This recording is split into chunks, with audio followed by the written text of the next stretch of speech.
The Rhetoric of a Leader by Alexander Voss, published by Audiobooks HUB. Introduction. What makes a person step into a room and instantly command attention, without shouting, without demanding, without trying too hard? It's not the suit they wear or the title they hold. It's their presence, shaped by the words they choose, the tone they use, and the silence they allow. That is the quiet force of leadership rhetoric. It's not just about speaking well. It's about speaking in a way that moves people, calms storms, and stirs ideas into action. Leadership, in its essence, is persuasion. Every leader, from the CEO of a global company to the captain of a football team, is engaged in a constant act of influence. They lead by vision, by emotion, by clarity, and all that depends on their ability to express thoughts with power and precision. But this art isn't reserved for the gifted few.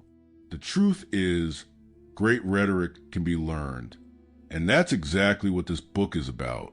I didn't write this as a lecture from a professor's podium. This book comes from the trenches, where real conversations take place, where words either fail or lift teams to something better. Over the years, I've watched leaders rise not because they had the best ideas, but because they had the best way of expressing them. I've seen people with potential fade into the background, simply because they lack the skill to speak their vision aloud. So let's change that. Let's walk together through 10 powerful chapters that will take you from where you are now to a place where your words begin to carry the weight of leadership. Whether you're already leading or preparing to, you'll discover techniques used by the world's most influential figures. Some ancient, some modern, but all practical. We'll start with how to create presence before you even say a word. We'll explore the hidden psychology behind how leaders frame their ideas, the rhythm of effective speech, and how to craft stories that ignite movement. You'll learn how to respond in crisis, how to win trust, and most importantly, how to speak with conviction even when you're uncertain inside. This book will not teach you how to be someone else. It's about becoming more of who you are, only clearer, bolder, and more intentional with your voice. The greatest leaders are not those who speak the most, but those who speak the right words at the right moment. They know when to pause, when to push, when to paint a vision with words that stick. We live in a noisy world, full of empty speeches and overused slogans. People don't need more noise. They need leaders who speak from a place of clarity, sincerity, and purpose. That's the rhetoric that changes lives. So if you ever felt like your ideas were stronger than your delivery, if you've ever walked away from a conversation wishing you'd said something better or said less, this book is for you. If you're ready to speak so that people don't just hear you, but follow you, you're in the right place. Because the rhetoric of a leader isn't about showing off. It's about showing up fully, clearly, powerfully. Chapter 1. Before a leader opens their mouth, the room is already listening. It may sound strange, but rhetoric doesn't begin with words. It begins with presence. Think about the last time someone walked into a room and immediately shifted the atmosphere. Maybe it was a teacher, a manager, or someone you'd never met before. You sense authority, calm, or perhaps even tension before they said a single thing. This invisible influence is the foundation of effective leadership communication. And yes, it can be built. Presence is a mix of posture, mindset, attention, and energy. It's how you carry yourself, how fully you show up in a moment, and how in control of yourself you appear to be. People instinctively scan for this. They're not always listening to your words. They're listening to your presence. That's why nervous energy, fake confidence, or overcompensation can instantly undermine you. People might not know why they don't trust what you say, but they feel something's off. True presence comes from internal clarity. Leaders who know who they are, what they stand for, and what they believe don't need to speak loudly. Their words carry weight because they speak from alignment. They don't try to be impressive. They try to be clear, and that's far more powerful. So, how do you build this kind of presence? First, slow down. Leaders who rush their words or fill silence too quickly often appear uncertain. Pausing, even briefly, creates space. It makes others lean in.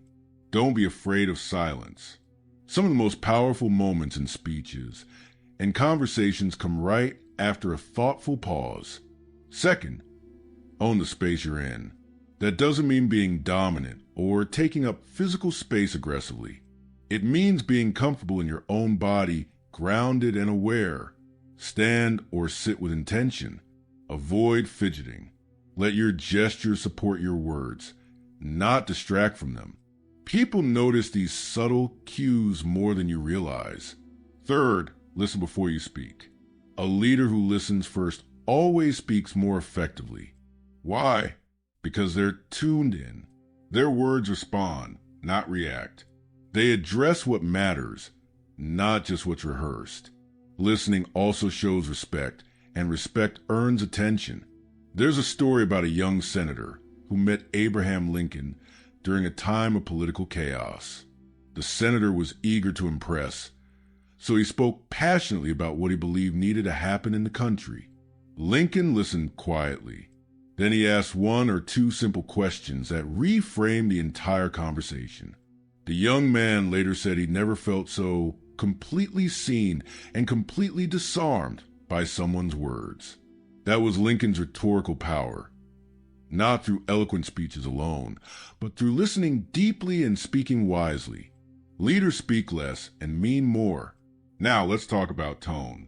Tone is often overlooked, but it's one of the most powerful rhetorical tools you have.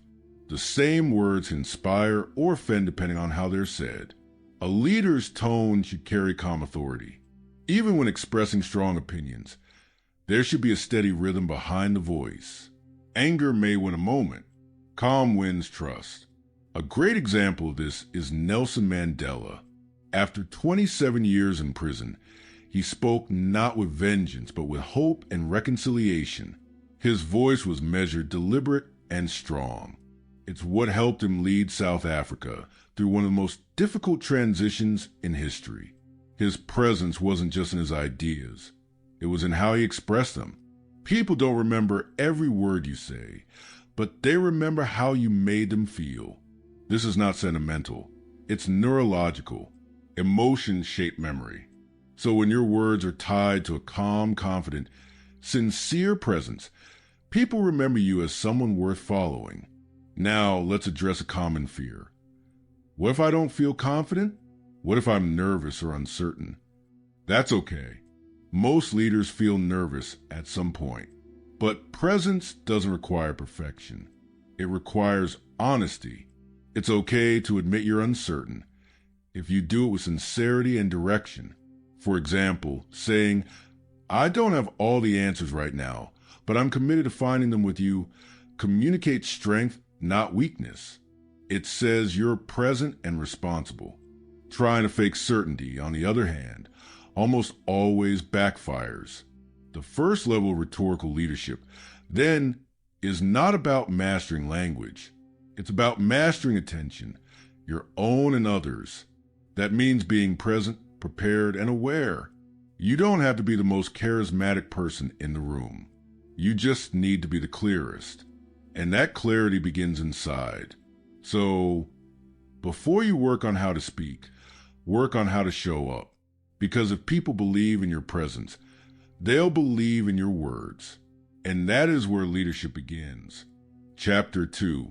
People don't follow information. They follow emotion. One of the greatest misconceptions about communication, especially in leadership, is that facts and logic are enough to persuade. They are not. You can stack up data, show bulletproof evidence, and still fail to move people. Why? Because humans are not purely rational creatures. We make decisions first with our emotions, then justify them with logic. The best leaders know this, and they speak accordingly. This chapter is about emotional resonance, how to make your words connect on a human level, not just an intellectual one. Without this connection, even the most well-crafted message will fall flat. Think about the leaders who've inspired you. It probably wasn't because they gave you a spreadsheet or listed facts. It was because they made you feel something. Maybe they gave you a sense of possibility. Maybe they challenged you. Maybe they made you feel understood. Whatever it was, their words touched something deeper than your brain. They touched your heart. Now, emotional rhetoric doesn't mean being dramatic. It means being real. It means knowing how to tap into the feelings that are already present in a room and then guiding them. It's the difference between a leader who says, "Here's the plan," and one who says, "I know some of you are feeling uncertain right now, but I want you to know exactly where we're going and why we'll be okay." The second version doesn't just communicate the plan. It acknowledges the emotional truth of the moment. That's powerful. This starts with empathy. Empathy is not just about being kind. It's about being accurate. It's the ability to sense what others are experiencing and speak to it directly. When a leader shows they understand how their people feel, resistance begins to drop. Walls come down. Because now, the leader isn't just talking, they're relating. A powerful way to build empathy into your communication is to name the emotions in the room. For example, "I can sense the frustration some of you are feeling right now. This decision might come as a surprise, and maybe even disappointment. This is hard. Let's not pretend otherwise." When you say things like this, not as a manipulation, but as a mirror, you earn trust. And trust is a currency of influence. Next, let's talk about storytelling. Stories are the most effective emotional vehicles we have. They bypass defenses. They carry ideas in ways that feel personal, not preachy. A good story, well told, can unite a team, change a mindset, or even launch a movement. You don't need to be a novelist to tell stories. You just need to use real moments, moments that show a value, illustrate a lesson, or reflect the heart of your message. And the best stories are often the simplest. A personal failure, a quiet victory, a conversation you'll never forget. These moments carry emotional truth that raw data never can. For example, instead of saying, "We need to adapt to change," a leader might say, "I remember the day we lost one of our biggest clients. It shook us. We weren't ready. But in that moment, we learned something we couldn't have learned any other way. That day changed us. I don't want us to ever forget what it taught us." That's a story. And it makes the idea of adapting to change feel urgent and real. The most compelling emotional messages are rooted in vulnerability. Now, vulnerability is not weakness. It's a form of courage. When a leader shares a personal struggle or admits a mistake, they humanize themselves, and people are more likely to follow someone they relate to. Of course, this must be done with care. Vulnerability is not dumping your problems on others. It's about selective honesty, sharing what's relevant and useful to the moment. When used wisely, it builds bridges. Leaders who speak with emotional depth also know how to use tone and rhythm. A pause before a key sentence, a slower pace during a serious point, a rising energy when inspiring a team. These subtle shifts carry emotional cues that words alone cannot.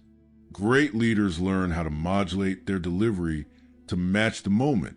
When the room is anxious, they bring calm. When the room is heavy, they bring hope. When the room is distracted, they bring focus. Your voice is not just a sound, it's a tool. It can either soothe or stir. Use it consciously.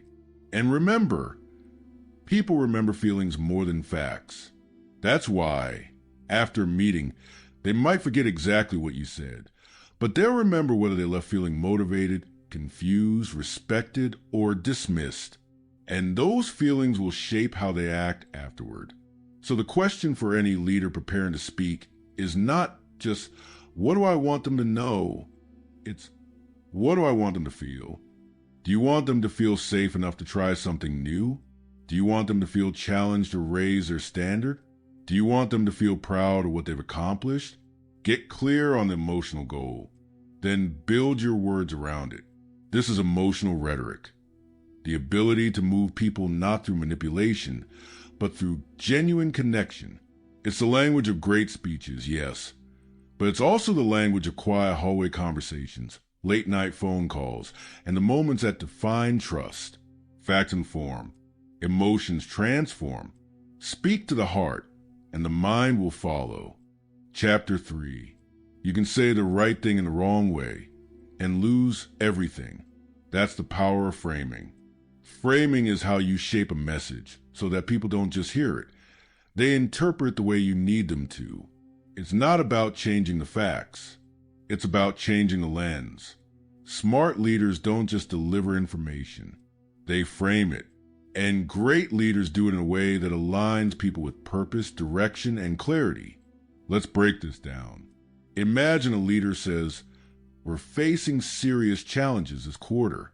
That might be accurate, but it's vague. It creates uncertainty. It could even create fear. Now imagine instead, "This quarter is testing us, but it's also revealing what we're made of." The content is similar, but the framing changes everything. One message feels heavy. The other feels empowering. That's what framing does. The frame is the context you build around a message, and people rarely hear a message without context. Their minds automatically try to make sense of it based on tone, timing, setting, and language. If you don't frame your message clearly, they'll do it themselves, and often not in your favor. Framing gives you control of the narrative. Leaders who don't frame their message leave room for confusion, anxiety, or resistance. Those who do frame will guide attention. They highlight what matters, set expectations, and shape the emotional response. It's not manipulation, it's strategic clarity. There are several framing techniques every leader should master. Let's explore some of the most powerful ones. 1. The what this means frame. Anytime you introduce a change, a goal, or a piece of information, follow it up with what it means. Don't assume people will interpret it the same way you do. For example, "We're restructuring the team. What this means is that some of you will take on new roles, and with that comes new opportunities to lead." If you just say, "We're restructuring," people may panic. But by adding what this means, you focus their attention and reduce emotional noise. 2. The from to frame. This is a powerful way to guide people through transition. You show them where they are now and where you're taking them. We're moving from reactive problem solving to proactive planning, from short-term stress to long-term strategy. It creates a sense of movement, and humans are motivated by progress. When people feel like they're going somewhere, they engage more deeply. 3. The bigger picture frame. Sometimes a message feels uncomfortable in the moment. The way to ease that discomfort is by zooming out. This decision may feel tough today, but it's a step towards stability for the next 5 years. Leaders must constantly remind people of the greater vision. Otherwise, they get stuck in the friction of the present moment. When you offer the bigger picture, you give the current pain a purpose. 4. The us versus a problem frame. When things go wrong, it's tempting for people to turn on each other. Strong leaders reframe the situation so the team stays united. This isn't about who messed up. It's about how we solve it together. That small shift prevents blame and protects trust. It creates a clear message. The challenge is out there, not between us. 5. The opportunity in the obstacle frame. Every crisis holds potential. Leaders who can reveal that potential keep people engaged. Yes, we've lost time, but now we know exactly where our weaknesses are, and that knowledge is power moving forward. This doesn't mean sugarcoating reality. It means interpreting events through a lens that maintains momentum. Now, here's the key. You don't just use framing when there's bad news. You use it all the time. Even praise can be framed poorly. Saying "good job" is generic, but saying "good job handling that client, you showed real patience and control," highlights what mattered. It reinforces values. not just outcomes. That's framing with purpose. Another subtle form of framing is the use of metaphors. Metaphors create mental shortcuts. They allow people to understand a concept quickly by linking it to something familiar. Saying we're building a bridge between departments paints a clearer picture than we're integrating teams. Or this project is a marathon, not a sprint. With one metaphor, the audience understands the need for endurance and pacing. Language shapes perception. If your language is lazy, the meaning becomes diluted. But if your language is intentional, the message becomes magnetic. Framing also requires timing. Sometimes it's not just about what you say, it's when you say it. A leader who frames a message too early may seem out of touch. One who frames it too late may seem reactive. The best leaders learn to read the room, anticipate emotion, and choose the right moment. Let's be clear, framing is not spin. Spin tries to make bad things look good without substance. Framing, on the other hand, is about honesty with direction. It tells the truth, but it chooses the most constructive version of that truth, and people respond to that. Ultimately, framing helps people make sense of change, uncertainty, and ambition. It gives shape to chaos. It provides a map. Without it, even the best messages get lost in noise. So before your next conversation or speech, ask yourself, how am I framing this? What story am I telling around the facts? What emotion am I activating? What clarity am I offering? Because the way you shape your message often matters more than the message itself. Chapter 4. Silence is uncomfortable for most people. That's why they rush to fill it. In conversation, in meetings, in speeches, they keep talking, afraid of the pause. But the most effective communicators, the real leaders, understand that silence isn't a void. It's a tool. Used properly, is one of the most powerful elements of rhetoric. This chapter is about the pause, not as absence, but as emphasis. In music, silence is part of the rhythm. Without it, the notes blur together. In speech, it works the same way. A pause gives shape to your words. It allows your audience to absorb what's been said and anticipate what's next. The pause creates tension, drama, and clarity. It signals importance. But most people are afraid of it. They think a pause is a sign of weakness. They think it makes them look unprepared or nervous. That's a myth. In reality, pausing signals control. It shows that you are confident enough to let your words land and let the room breathe. Consider this. The average speaker talks too fast. They're focused on getting through their message rather than landing it. But communication isn't about speaking. It's about being heard. And being heard requires space. When you speak too fast, your audience is constantly catching up. They're not reflecting. They're just reacting. But when you insert pauses at the right moments, something shifts. People lean in. They pay attention. They remember. Think about the leaders whose words stay with you. They often speak slowly, deliberately. They're not in a hurry. They don't fear silence. In fact, they use it to command the room. After a key point, they pause and let it echo. For example, we didn't hit our goal this quarter. Pause. But that's not the full story. Pause. Because what we learned is worth even more. Pause. Each pause adds weight. It creates rhythm. It turns statements into moments. There's another use of the pause, one that's deeply human. It gives people time to feel. When you're delivering difficult news or making a heartfelt statement, silence is respect. It's space for emotion to arise and settle. It's dignity. Imagine a leader saying, "We're letting go of good people today," and then pausing, not rushing into explanation or justification, just allowing that sentence to be heard in its full emotional truth. That pause is not emptiness. It's acknowledgement. In conversation, pausing shows listening. Most people don't truly listen. They wait for their turn to speak. But a leader who pauses before replying, even for a second, signals something deeper. I'm considering your words. That pause builds trust. There's also strategic silence, where you say nothing and let others speak. Some of the most persuasive moments in leadership come not from talking, but from waiting. People will often fill silence with what they really think. As a leader, your silence can invite honesty. In negotiation, silence is especially powerful. After you make an offer or deliver a condition, pause. Let the other person speak first.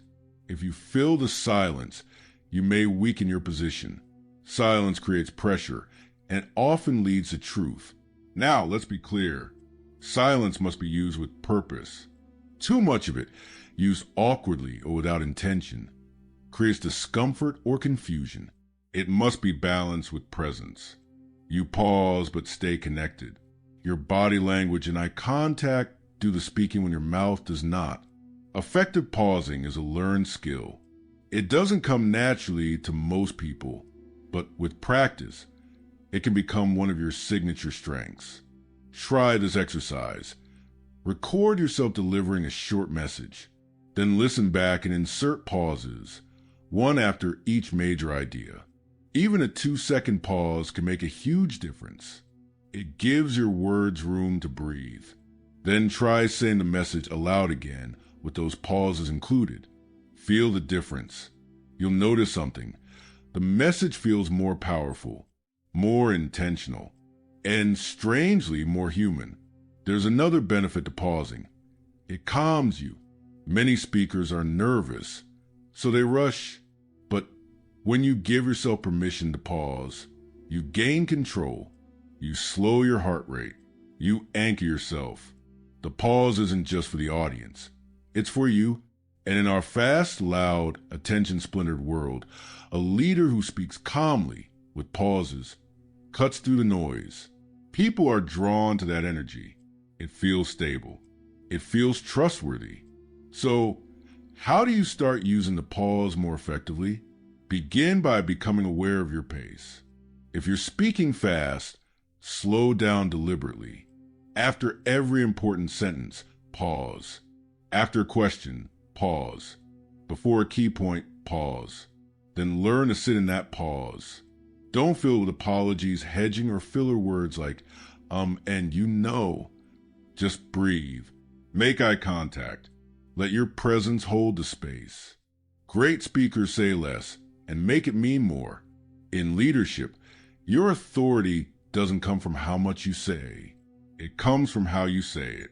And often what you don't say, what you allow to sit in silence, speaks loudest of all, because silence, when used well, is not emptiness. It's intention, it's gravity, it's power. Chapter 5. When a leader speaks, they don't just transfer information, they shape identity. People don't follow leaders for facts. They follow them for meaning. They want to know what it all means, what it's all for, and most importantly, who they are in the story. That's why a leader's words must do more than instruct. They must inspire. They must connect people to a shared identity. Rhetoric isn't just about talking to people. It's about speaking for them, giving voice to what they believe, what they strive for, and sometimes what they haven't been able to say themselves. That's where real loyalty is built, not just in strategy, but in story. Storytelling is the heart of rhetorical leadership. A well-told story can do more than 100 facts. It bypasses a logical brain and goes straight to the emotional core. People don't remember bullet points. They remember characters, struggle, and resolution. They remember the story because they see themselves in it. As a leader, you are not just a speaker. You are a narrator of meaning. Let's look at how this works in practice. Imagine a company facing a tough year. The numbers are down, morale is shaky. A leader could present a slideshow with charts and future forecasts. That's information. Or that same leader could begin like this. 10 years ago, we were 6 people in a garage with a whiteboard, a coffee machine, and a wild idea. We had no money, no market, and no roadmap, but we had each other, and we had grit. Now we're 600 strong. And yes, this year is testing us. But this isn't the first test, and every test has made us stronger. This one will too. That's not a presentation. It's a rallying cry. The difference lies in narrative structure. The best leaders speak in arcs, beginning, middle, end. Set the scene. Introduce the challenge. Show the rise. Invite people into the journey. It's not about being theatrical. It's about tapping into the way the human brain is wired to make sense of reality. But a good story isn't enough. You must also position your audience inside the story. Here's what that means. If you talk about your journey too much, it becomes a performance. If you make your message about them, it becomes a movement. The shift from "look what I've done" to "look what we can do" is subtle but profound. People want to be part of something meaningful, something larger than themselves. Rhetoric that builds identity does exactly that. Let's say you're leading a nonprofit focused on clean water. You could say, "Our mission is to provide sustainable clean water solutions." Fine, functional, but now try this. We're not just installing wells. We're proving that every child, no matter where they're born, deserves to drink without fear. That's who we are. See the difference? One is a mission, the other is an identity. When you help people answer the question, "Who are we?" you deepen commitment. That's why national leaders invoke history, legacy, and culture. That's why team leaders use phrases like, "This is what we do," or "That's not who we are." These phrases define identity. They unite people through shared values. But identity doesn't live in slogans. It lives in consistency. A leader's rhetoric must match their actions, or the illusion breaks. If you say, "We're a team that listens," but never take input seriously, your words will breed resentment, not inspiration. The most persuasive leaders don't just talk values, they embody them. Their words reflect what they believe and what they live. That's when rhetoric becomes truth. Now, let's talk about how language reinforces identity. Pay attention to pronouns. "I" is useful when taking responsibility. "We" is powerful when building connection. "You" is potent when empowering others. For example, "I take full responsibility for our delay." Ownership: "We'll fix this together." Solidarity: "You have what it takes." Empowerment: simple shifts like these make rhetoric more human, more direct, more real. Another way to build identity is through shared struggle. Leaders who are honest about difficulty without collapsing into despair earn credibility. They don't pretend everything is easy. They say, "This is hard, but we're tougher." They position the challenge as part of the journey, and that makes people proud to endure it. People don't bond through comfort. They bond through effort, through setbacks, through overcoming something together.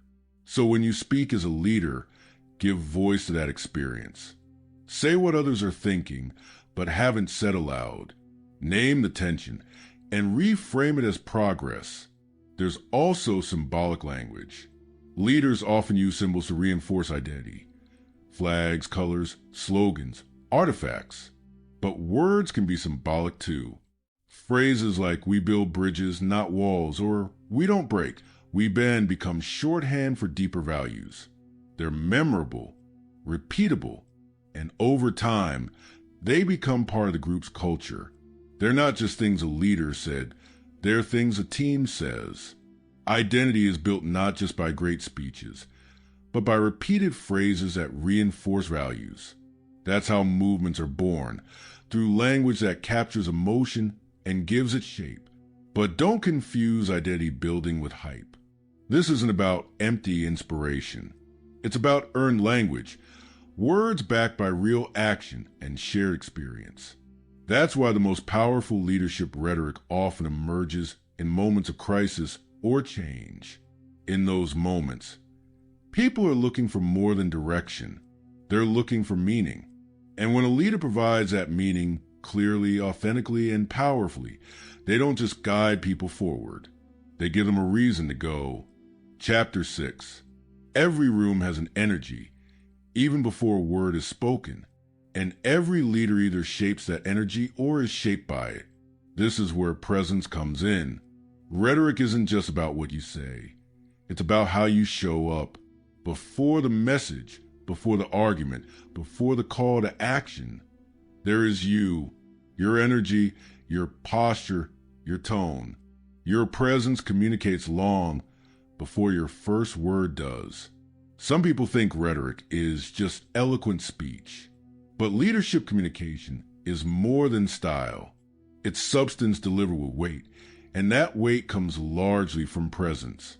You can't fake it. You can develop it. And when you have it, people listen before you speak. Think about the leaders you admire.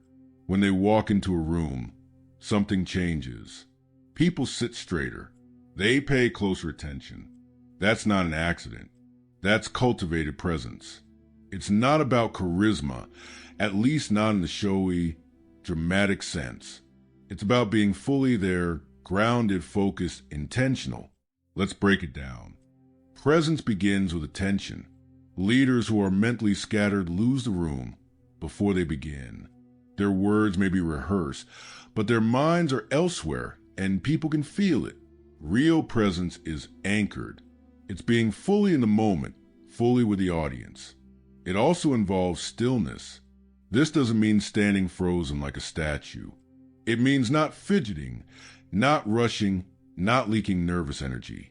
Stillness is power. When you speak, pause. When you move, do it with purpose. Let your gestures support your words. Don't flail, direct. Stillness creates authority. Then there's eye contact.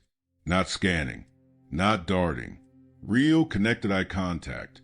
When you look at people, not over them or past them, they feel seen. And people are more likely to trust a leader who sees them. Eye contact isn't about dominance. It's about connection. It says, I'm here and I see you. And of course, voice, not volume, voice. Your vocal tone, your pacing, your emphasis. A rushed, jittery voice suggests uncertainty. A flat, monotonous one suggests boredom. But voice that varies, slows down, speeds up, softens, hardens, keeps people engaged. It gives a message texture and life. Presence also includes the way you listen. Many leaders think presence is about commanding attention, but often it's about giving it. When someone speaks to you and you stop, turn, and listen fully, they feel valued. And that's one of the fastest ways to earn influence. Listening is a rhetorical act too. Now, none of this works if it feels performed. Presence isn't a mask. It's an extension of inner calm and clarity. If you try to mimic power poses or practice fake gravitas, people will sense the disconnect. They may not know what's off, but they'll feel it. That's why real presence begins inside. It starts with knowing what you stand for, being aligned with your message, speaking not from ego or fear, but from purpose. When you speak from a place of grounded belief, your body and voice naturally align. You become compelling, not because you're trying to be, but because you are congruent. Let's not confuse presence with dominance. Some people think leadership presence means being the loudest, most aggressive voice in the room. But the best leaders don't overpower others. They create space for others to rise. Their presence is steady, not domineering. Warm, not theatrical. It draws people in rather than pushing them down. This is especially important in today's leadership landscape, where command and control styles are fading. Modern leadership is less about authority and more about authenticity. Presence is no longer about intimidation. It's about trustworthiness. You might be wondering, can presence be learned? Absolutely. It's not an innate gift. It's a muscle. And like any muscle, It grows through repetition, feedback, and conscious practice. Here are a few ways to build it. 1. Practice intentional pauses. Before you speak in a meeting, take one deep breath. This centers you and prevents rushing. That breath is your anchor. 2. Record yourself speaking. Watch your posture, eye contact, and pacing. Do you look grounded or restless? Calm or rushed? What's the energy behind your words? 3. Get comfortable with silence. Presence often comes from your ability to stay still and calm when others are filling space with noise. Don't compete with chaos. Quiet confidence is more powerful. 4. Engage fully in small moments. Say a person's name when you greet them. Look up from your phone. Respond to what they actually said, not what you expected. These micro acts of presence build trust fast. Presence doesn't mean perfection. In fact, vulnerability can increase presence when it's real. If you're struggling and you name it with honesty and steadiness, people respect that, because presence doesn't mean always having the answer. It means showing up with clarity and courage even when you don't. A team doesn't need a superhero. They need a human being they can trust. And that trust begins with presence. So the next time you prepare a speech, don't just write the words. Prepare yourself. Ask, what do I believe? What energy do I want to bring into the room? Who needs to be seen today? And how can I be still enough to really see them? Because when your words and your presence align, you don't have to fight for attention. People give it to you. Chapter 7. The difference between a good speaker and a great leader often comes down to one thing: the ability to adapt. Leadership isn't a solo performance. It's a conversation. And that means the best rhetorical strategies don't just project, they respond. They listen. They adjust. They read the room and shift tone, timing, and even message based on what they observe. Rigid messaging can break under pressure. Flexible rhetoric bends, adapts, and ultimately prevails. A leader's effectiveness isn't just measured by what they say, but by what their audience hears. And those two things are not always the same. People filter language through their mood, culture, experience, and expectations. A great leader understands this and doesn't simply speak at people. They speak with them, even when delivering a speech. Adapting in real time starts with a simple skill: awareness. You can't adapt if you're not watching. Leaders who live inside their own message miss the signals around them. Is the room leaning in or tuning out? Are people nodding or stiffening? Are they energized or uneasy? Your audience gives feedback constantly, even silently. A pause too long. A chuckle where you didn't expect it. A shift in posture. It all matters. Some of the most powerful rhetorical moves happen after those signals are read. Let's say you're delivering a talk about resilience after a company setback. You rehearse your message, polish your delivery. But as you begin, you feel tension in the room. Faces look guarded. You realize they're not ready to talk about bouncing back. They haven't even processed what happened. Now you have a choice. Push ahead, ignoring the atmosphere, or shift. A strong leader might pause and say, before we talk about where we're going, let's acknowledge where we are. This has been hard, and I know some of you are still carrying it. That shift, small, spontaneous, but real, transforms everything. Now the audience feels seen, and because they feel seen, they're ready to listen. Adaptation doesn't mean abandoning your message. It means delivering it in a way that fits the emotional temperature of the moment. The same message, framed differently, can land with 10 times the impact. Another form of adaptation is tailoring your rhetorical style to the audience's culture and context. Speaking to engineers, precision, logic, and structure will win trust. Speaking to creatives, emotion, imagery, and narrative may be more powerful.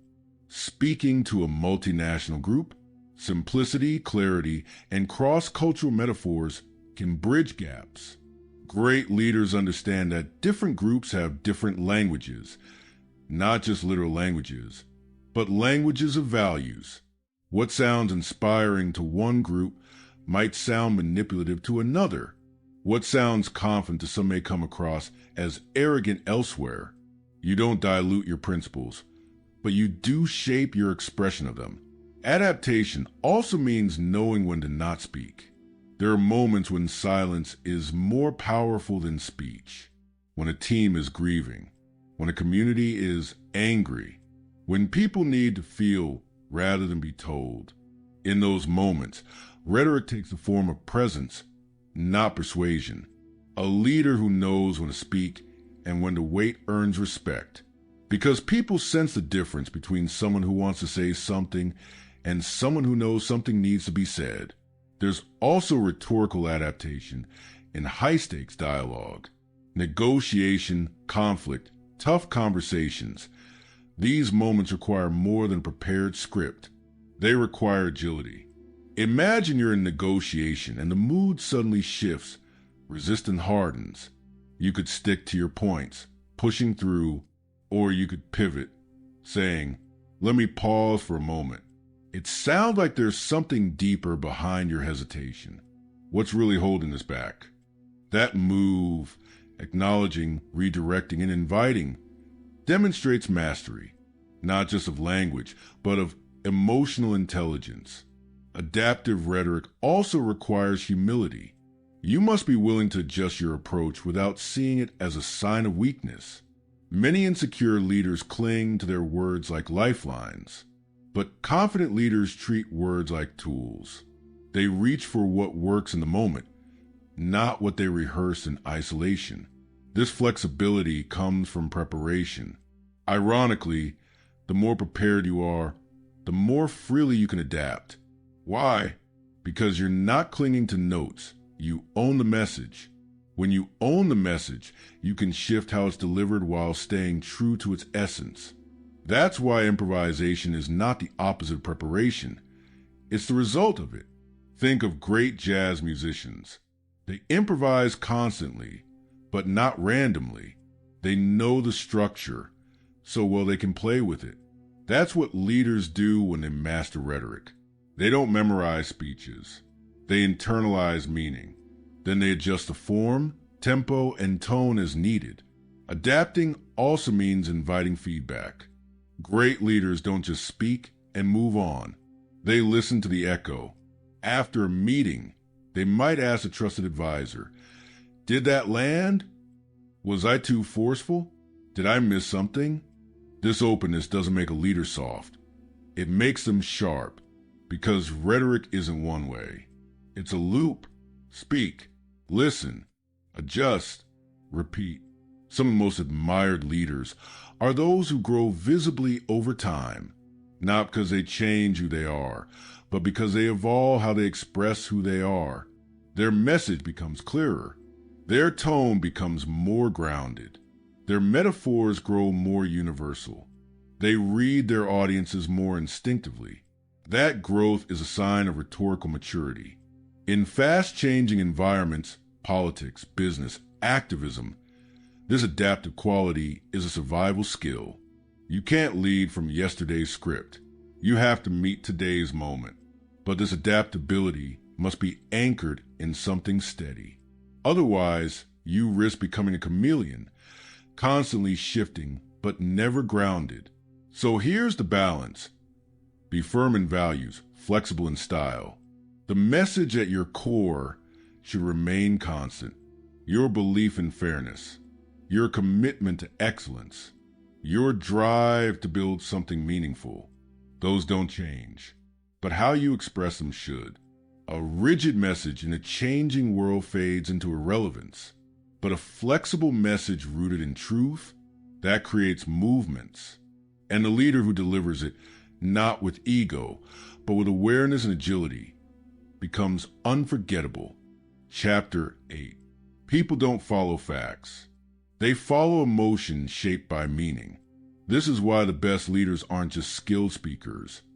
They're powerful storytellers. Storytelling isn't fluff. It's not decoration for a message. In leadership, storytelling is the message. Because stories do what pure logic can't. They make people feel. They help others see themselves in the narrative, and once that happens, they care deeply. A spreadsheet can't move a heart. A story can. Storytelling is the bridge between information and inspiration. It takes dry data and breathes life into it. It takes a goal and makes it a journey. When leaders use stories, they're not just communicating ideas. They're casting people into a shared future, one scene at a time. But not all stories are created equal. The stories that stick, the ones that resonate and ripple through a team or culture, share a few key traits. First, they are specific. Leaders sometimes fall into the trap of vague inspiration, lofty words with no grip. But great stories live in details. A nervous intern making a mistake, but owning it. A tired engineer staying up all night to fix a system crash. A moment when everything almost fell apart, but didn't. Specifics give stories texture. They become memorable, relatable, and real. People remember the cracked voice in the meeting, the spilled coffee, the one-line email that changed everything. Abstractions fade. Moments stick. Second, great stories are authentic. This matters more than polish. You don't need to be a literary genius to tell a powerful story. You just need to be real. Don't embellish. Don't dramatize. Speak from a place of truth, even if your voice shakes. Especially if it does. When you share a real failure and what you learn from it, people listen differently. Not out of pity, but out of connection. They see themselves in your flaws, your growth. That's where trust is built. In fact, one of the most persuasive things a leader can do is tell a story where they are not the hero. Let your team be the hero. Let your mentor be the guide. Let the challenge be the test. Your role is not always to shine, but to highlight what matters. Third, great stories carry a message, but don't preach. A story with a moral hammer at the end feels like a trick. It turns into a lecture wearing a costume. Let the story carry its own weight. Let the meaning emerge naturally. People are smart. If the story is true and resonant, they'll get the point without you needing to spell it out. Fourth, timing is everything. You don't need a story for every situation, but the right story at the right time can shift the entire energy of a room. A story told in the middle of a conflict can disarm tension. A story told in a strategy meeting can realign focus. A story told after a failure can reignite belief.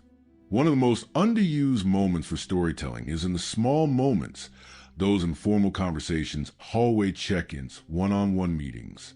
Leaders often save their stories for the stage, but the most meaningful stories are often told over coffee, not under lights.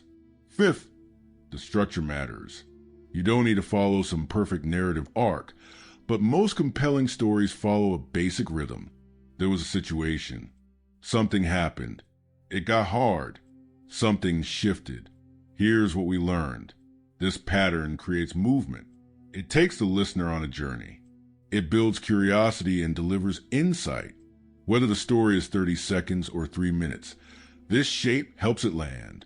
Even short, micro stories can be powerful. I remember when we missed that deadline in Q1. We thought it was a disaster, but that delay forced us to rethink the design, and now the client calls it the best version we've ever delivered. That's less than 50 words, but it carries meaning. Mistakes lead to breakthroughs, and people will remember it better than a slide with 5 bullet points. Finally, storytelling is a two-way street. As a leader, don't just tell stories. Invite them. Ask your team about their proudest moment last month. Ask what surprised them. Ask what almost went wrong, but didn't. Then listen. Let their stories become part of the shared culture. When a team tells its own stories, it starts to believe in itself differently. This creates a culture of narrative, not just a collection of tasks and results, but a living memory of what the team has overcome and built. That's how you form identity. Identity is narrative stretched over time. And in times of crisis, people don't cling to instructions. They cling to identity. This is who we are. This is what we've done. This is what we'll do again. Stories make that identity visible. Let's not forget, storytelling is ancient. Long before we had project management tools, performance metrics, or leadership seminars, we had people sitting around fires telling stories about courage, loss, triumph, betrayal, redemption. Leadership, in its oldest form, was oral. It was personal. It was passed down. When you tell a story as a leader, you tap into that ancient power. You remind people not just of what needs to happen, but why it matters. That why is everything. Without it, people show up for a paycheck. With it, they show up for a mission. So the next time you prepare a message, ask yourself, what's the story behind this? What moment, challenge, or human truth could make this real? And better yet, ask someone else their story. Because when leaders become stewards of their team's stories, they don't just lead people, they lead meaning. Chapter 9. There's a subtle but powerful shift that happens when a leader moves from speaking to persuading. Persuasion isn't about winning an argument. It's about guiding others to see what you see, believe what you believe, and act on a shared sense of purpose. And in leadership, persuasion is never just a tactic. It's a responsibility. The rhetoric of persuasion goes beyond logic and even beyond emotion. It is the art of alignment, where your vision becomes their vision, not because you demanded it, but because you earned it. To do that, a leader must first master ethos, logos, and pathos, the classical tools of persuasion outlined by Aristotle. Let's break them down. Ethos is credibility. Do people trust you? Do they believe you're competent, fair, and consistent?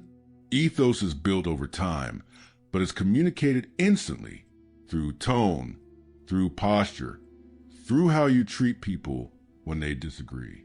If you lack ethos, no argument, no matter how logical, will land. People won't hear your message. They'll only hear their doubt. Leaders build ethos by being clear about their values and living by them. If you talk about accountability but never own your mistakes, your ethos dissolves. If you preach transparency but hide critical information, people will stop listening. Authentic persuasion begins with character, not charisma. Logos is logic. It's the structure of your argument, the clarity of your points, the cause and effect relationships, the reasoning behind your ask. Great leaders lay out ideas like stepping stones. They don't just say, here's what we should do.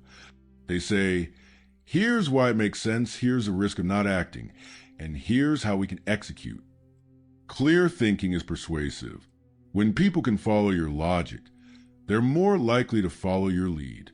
But logos without pathos is dry. You can be right and still not move anyone. That's where pathos, emotion, comes in. Emotion is the fuel of action. People don't rally behind spreadsheets. They rally behind hope, urgency, pride, or even anger.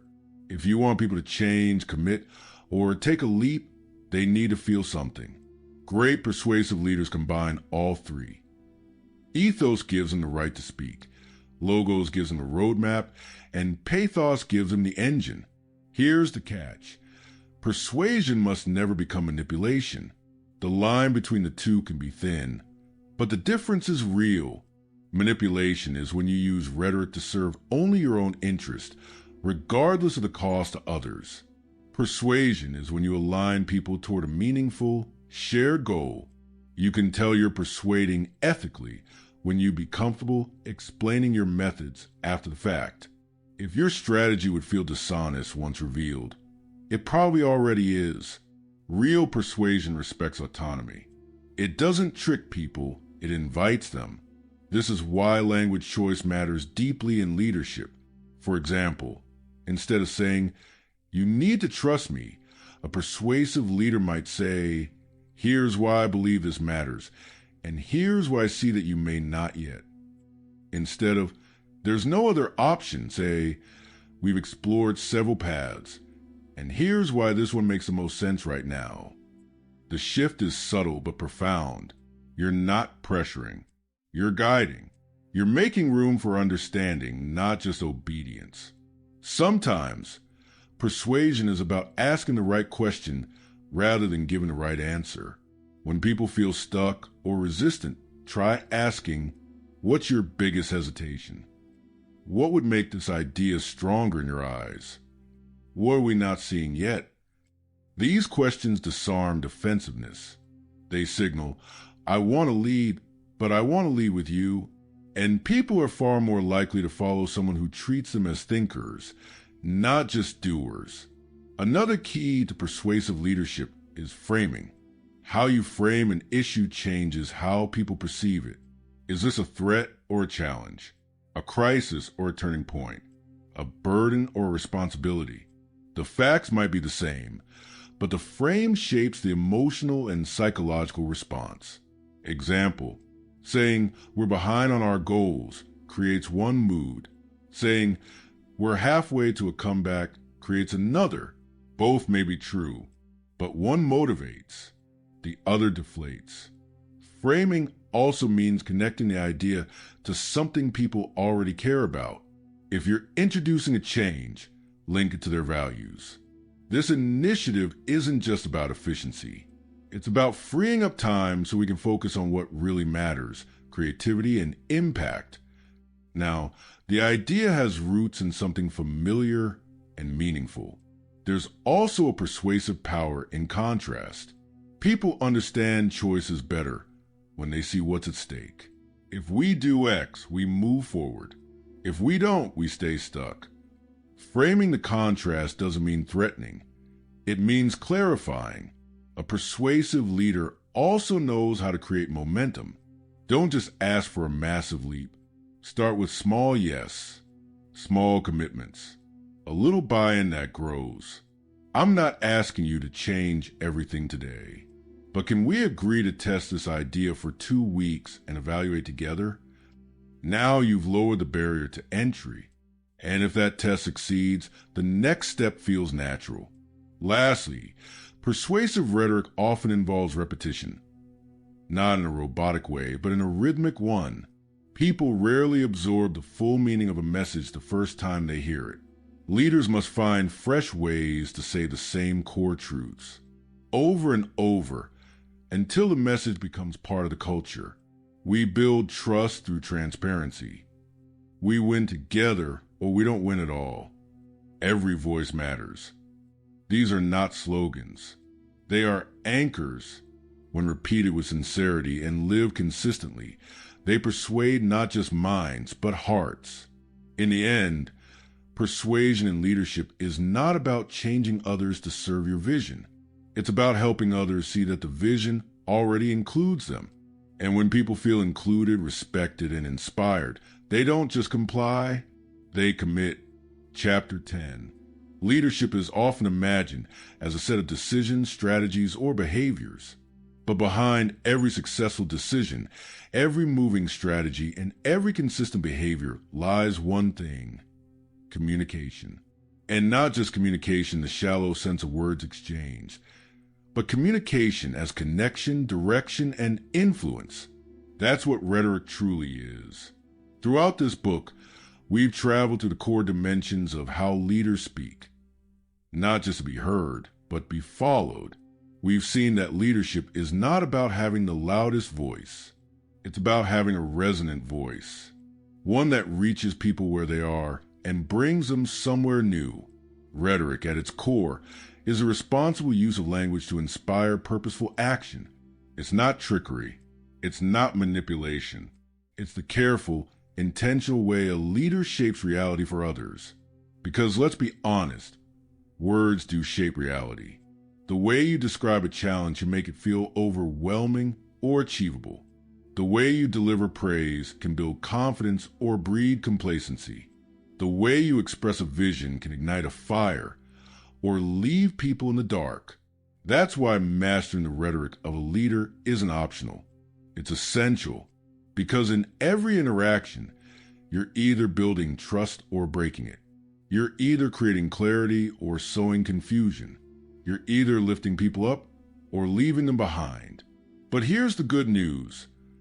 You don't have to be born with a gift of gab. Rhetoric is not a gift. It's a craft. And like any craft, it can be honed, shaped by practice, feedback, and reflection. You can learn to speak with presence. You can learn to listen like it matters. You can learn to use silence as power, questions as tools, and stories as catalysts. You can learn to match your message to the moment, to read the room, to sense resistance, and shift your tone without losing your truth. You can learn to speak not just to people, but for them, because the best leaders don't just represent their own voice. They carry the voice of those they serve. They speak on behalf of something bigger than themselves. That's the kind of rhetoric the world needs. Not more polished speeches, not more confident jargon, but more truth, more courage, more clarity. We need leaders who can speak with both strength and humility. We need leaders who can stand firm in conflict without making enemies. We need leaders who can rally people without relying on fear. We need leaders whose words make us think, feel, and move. So if you've made it this far, here's your final challenge. Don't wait to be a perfect speaker. Just commit to being an honest one. Start with the next conversation, the next meeting, the next chance to give feedback, the next difficult truth that needs to be said with compassion. Your rhetoric doesn't have to be loud to be powerful. It just has to be true. And when you use your voice to build people instead of control them, when you speak to unite, not divide, you become something more than a communicator. You become a leader who leads with language. And in a noisy world, that kind of voice is rare.